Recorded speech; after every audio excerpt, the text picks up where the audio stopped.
بسم اللہ الرحمن الرحیم۔ السلام علیکم۔ قارون کا خزانہ۔ حضرت موسیٰ علیہ السلام کے دور میں قارون ایک بہت امیر ترین شخص تھا۔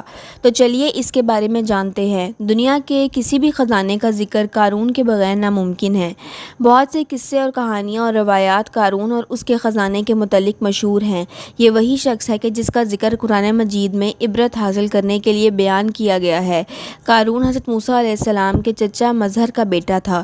وہ بچپن سے بے حد حسین اور خوبصورت تھا۔ اس وجہ سے بنی اسرائیل کے لوگ اسے منور کہہ کر پکارتے تھے۔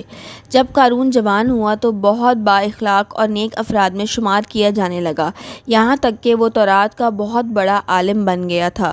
خدا کا کرنا ایسا تھا کہ یہ اخلاق اور تورات کا عالم ہونا صرف اس لیے تھا کہ قارون حضرت موسیٰ علیہ السلام کی خدمت میں بہت زیادہ وقت گزارا کرتا تھا۔ اچھی آواز کا مالک تھا۔ وہ تورات خوبصورت انداز میں تلاوت کیا کرتا تھا۔ یہی وجہ تھی کہ لوگ اس کا بہت ہی ادب و احترام کیا کرتے تھے۔ قارون ابتدا میں حضرت موسیٰ علیہ السلام پر ایمان لے آیا، اور جب بنی اسرائیل کو خطیبیوں کی غلامی سے آزادی ملی تو وہ ان کے ساتھ مصر کو چھوڑ کر سرزمین موعود کی طرف ہجرت کر گیا۔ وہاں ان کے حالات ایک دم سے بدل گئے اور ان کے ہاتھ میں بے شمار دولت آ گئی۔ دیکھتے ہی دیکھتے وہ اپنی قوم کا امیر ترین شخص بن گیا۔ سود کا کاروبار کرنے لگ گیا۔ لوگوں سے فصلیں خرید کر کئی مہینے تک ان کو چھپا لیتا، پھر مہنگے داموں میں ان کو بیچا کرتا۔ پھر وہ ایسا امیر ہو گیا کہ ان کے خزانے کی چابیاں 300 اونٹوں اور خچروں پر لادی جاتی تھی، اور ہر کنجی چمڑے کی ہوتی تھی جو ایک خزانے کی چابی تھی۔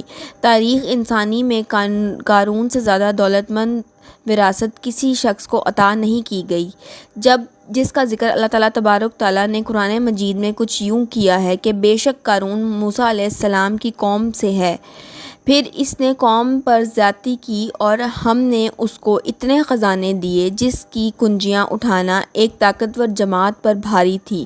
سورہ القاص ایک جگہ فرمایا کہ جب اس سے اس کی قوم کہا اتارو نہیں، بے شک اللہ اتارنے والے کو پسند نہیں کرتا، اور جو مال تجھے اللہ نے دیا ہے ذریعہ آخرت کا گھر طلب کر اور دنیا سے اپنا حصہ نہ بھول، اور احسان کا جیسا اللہ نے تجھ پر احسان کیا، اور زمین میں فساد نہ کر، بے شک اللہ فسادیوں کو پسند نہیں کرتا۔ قارون شروع میں حضرت موسیٰ علیہ السلام کے ماننے والوں میں شامل تھا۔ ایک دن اللہ تبارک تعالیٰ نے حضرت موسیٰ علیہ السلام کو زکوٰۃ کا حکم دے دیا۔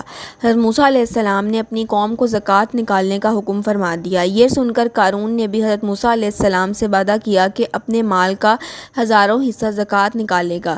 جب اس نے اپنے مال کا حساب لگایا تو ایک بہت بڑی رقم زکوٰۃ کی نکلی، لہٰذا اس کے دل میں اثر اور لالچ پیدا ہو گئی اور وہ زکوٰۃ کا منکر ہو گیا۔ اس نے ایک گندی چال چلی۔ اس نے بنی اسرائیل میں سے ایک گروہ کو جو اس کی حمایتی تھے جمع کیا اور کہا، اے بنی اسرائیل، موسیٰ علیہ السلام نے ہمیں بہت سارے اموار کا حکم دیا ہے جس پر تم لوگوں نے ان کی پیروی کی، اب وہ تم سے تمہارا مال بھی لینا چاہتا ہے۔ فلاں فحاشہ عورت کو لے کر آؤ تاکہ اس سے کچھ پیسے دے کر موسیٰ کو بدکار ثابت کیا جا سکے۔ قارون نے اپنے قوم کے لوگوں کو جمع کیا اور حضرت موسیٰ علیہ السلام سے پوچھا کہ زنا کی کیا سزا ہے؟ حضرت موسیٰ علیہ السلام نے کہا، جو بھی زنا کرے چاہے وہ اس کی بیوی بھی ہو اور اسے سنسار کر دیا جائے گا یہاں تک کہ وہ مر جائے گا، حتیٰ کہ اگر اس کام کو میں نے بھی انجام دیا تو میرے لیے بھی یہی حکم ہے۔ قارون نے کہا، بنی اسرائیل یہ گمان کرتے ہیں کہ آپ نے فلاں فحاشہ عورت سے زنا کیا ہے۔ حضرت موسیٰ علیہ السلام نے فرمایا کہ اس عورت کو میرے سامنے لاؤ۔ لہٰذا وہ عورت بلائی گئی اور آپ علیہ السلام نے فرمایا، اے عورت، اس اللہ کی قسم جس نے بنی اسرائیل کے لیے دریا کو پار دیا اور آفت و سلامت کے لیے دریا کے پار کروا کر فرعون سے نجات دی، سچ کہہ دیں کہ واقعہ کیا ہے۔ حضرت موسیٰ علیہ السلام کے جلال سے عورت رسم کو کانپنے لگی اور اس نے مجمع عام میں صاف صاف کہہ دیا کہ اے اللہ کے نبی، مجھے قارون نے کثیر دولت دے کر آپ علیہ السلام پر بہتان لگانے کے لیے آمادہ کیا ہے۔ اس وقت حضرت موسیٰ علیہ السلام ابدا ہو کر سجدہ شکر میں گر پڑے اور بحالت سجدہ آپ علیہ السلام نے یہ دعا مانگی کہ یا اللہ کرو ان پر اپنا پیر و غضب نازل فرما دے۔ لہٰذا وہ تمام لوگ جہاں قارون کے ساتھ تھے اسی سے جدا ہو گئے۔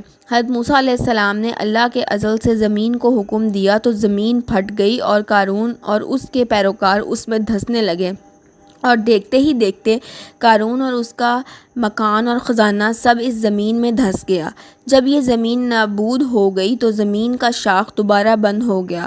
دوستو، ہمیں جو چیزیں دی گئی ہیں وہ صرف دنیا اور زندگی کا سامان ہے اور اس کی زینت ہے، جبکہ قارون کو بھی دنیاوی زندگی کا سامان دیا گیا اور اس نے اس پر غرور کیا تو وہ بھی فرعون کی طرح عذاب سے نہ بچ سکا۔ تو سوچنے کی بات ہے کہ کیا ہم فرعون اور فرعون سے زیادہ مال اور تعداد رکھتے ہیں، اور فرعون کو اس کے لشکر و مال سے عذاب سے بچنے میں کوئی فائدہ نہ دیا۔